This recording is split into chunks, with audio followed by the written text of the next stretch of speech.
कानपुर की पुलिस विभाग एक बार फिर शर्मसार हुई, जिसको कसम खिलाया जाता है न्याय दिलाने के लिए, गलत के खिलाफ आवाज़ उठाने के लिए।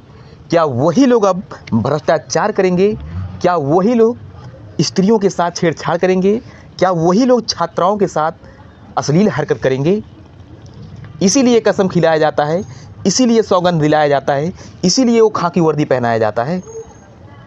फिर शर्मसार हुई हमारी यूपी पुलिस। कानपुर में एसपी ने किया आईआईटी के छात्रा से रेप। आप जुड़ चुके हैं सोसाइटी 24 न्यूज़ के साथ में।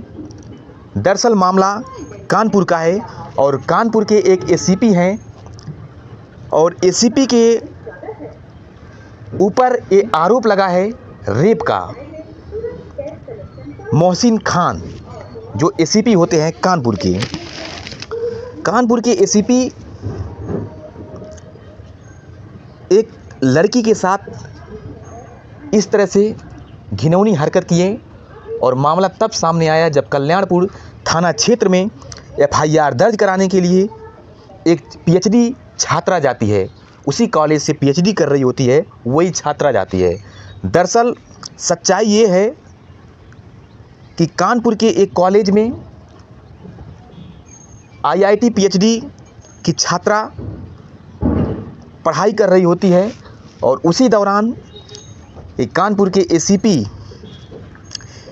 Cyber crime investigation and cyber criminology पर पीएचडी कर रहे होते हैं और दोनों लोग पढ़ाई के माध्यम से आपस में दोस्ती कर लेते हैं।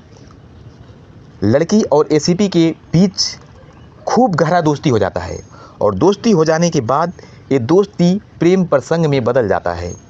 और दोस्ती जब प्रेम प्रसंग में बदल जाता है और एसीपी जो होता है वो शादीशुदा होता है और जो पीएचडी की छात्रा होती है वो अविवाहित होती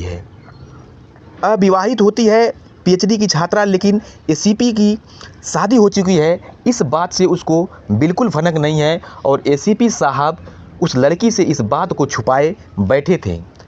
कहीं न कहीं एसीपी जी को डर था कि अगर सच्चाई हम इस छात्रा को बताएंगे तो दोस्ती से किनारा कस लेगी और हम कुछ नहीं कर पाएंगे इस लड़की का।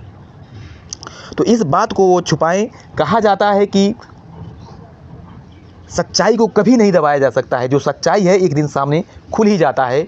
तो मामला ऐसे ही हुआ जब कल्याणपुर थाना क्षेत्र में एफआईआर दर्ज करवाने के लिए पीएचडी की छात्रा पहुंचती है तो सारे किस्से की खुलासा वहां हो जाती हैं। एसीपी के बीच और उस छात्रा के बीच जो भी मैटर बढ़ा था, जो भी स्टोरी चली थी, सारी स्टोरी का पर्दाफाश कर दिया जाता है वहाँ के पुलिस के द्वारा। आखिर होता क्या है, मामला पहुँचता कैसे है वहाँ पे।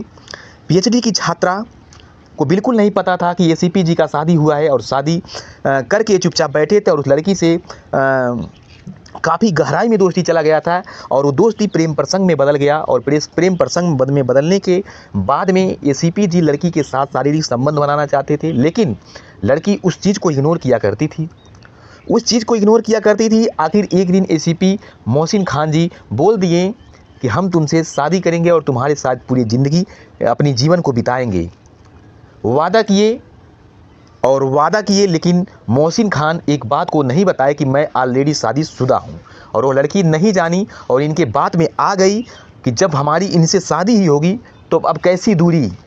अब एक दूसरे के ये लोग हो गए और मोहसिन खान जो एसीपी पद पे तैनात थे और cyber crime investigation and cyber criminology के पद पर पीएचडी कर रहे मोहसिन खान इस लड़की के साथ में लगातार शारीरिक संबंध बनाते गए। उसके बाद लड़की को पता चल जाता है किसी बात को लेकर के कि मोहसिन खान जो हमसे संबंध बनाता है इस शादीशुदा पहले से ही है।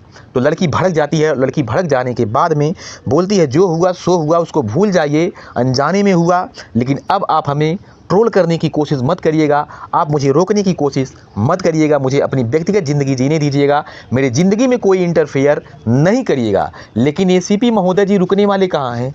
एसीपी महोदय जी बार बार उस लड़की से बदतमीजी करते थे, बार बार अश्लील हरकतें करते थे और अपनी हरकतों से कभी बाज नहीं आते थे।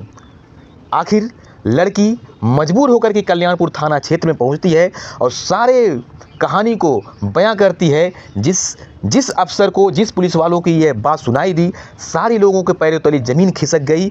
लड़की का इस तरह से शोषण किया गया एसीपी के द्वारा, मोहसिन खान के द्वारा, और ये मामला कोर्ट में चला जाता है। और मामला कोर्ट में जाने के बाद में जांच चलती है। अभी मामला कोर्ट में चल रहा है। अब जांच आने के बाद में कौन कितना दोषी है उसके हिसाब से उसके ऊपर तो कार्रवाई निश्चित है, क्योंकि देर है अंधेर नहीं है।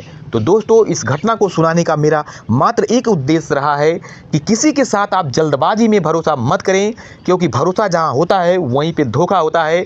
फिर मिलेंगे, जल्द मिलेंगे। आप लोग सतर्क रहिए, अलर्ट रहिए, कहीं भी रहिए, स्वस्थ रहिए, मस्त रहिए। जय हिंद, जय भारत।